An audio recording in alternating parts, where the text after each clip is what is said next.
السلام عليكم. شوفوا دابا هادي على الصباح صبحت عليه. شوف كيفاش هضرت معايا في الاول.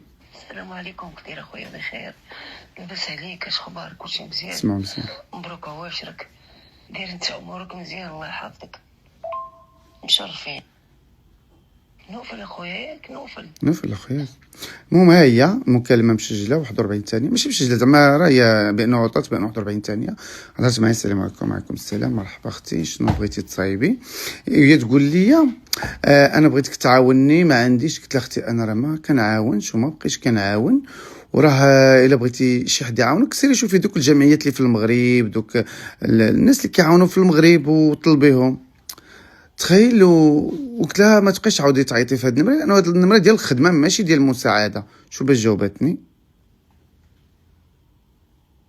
قوة مزيان سير، انت تضحك على البنات الله يلعن يا رب العالمين. تعبوك قوة، انت تعطيهم الله ولا تعطيهم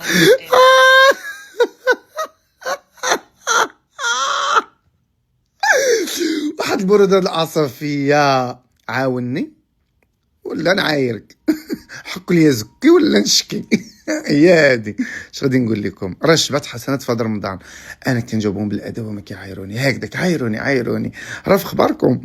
ها انتم دابا غادي يكون شي واحد عارف راه دايره التصويره ديال المهم اصلا اللي كيدير التصاور ديال البنات الصغار الصغار وديال المعاقين في الواتساب، هذوك كلهم سعايه. ونقولها لكم المره الاخيره، نقلبوا وجهي باش تشوفوني.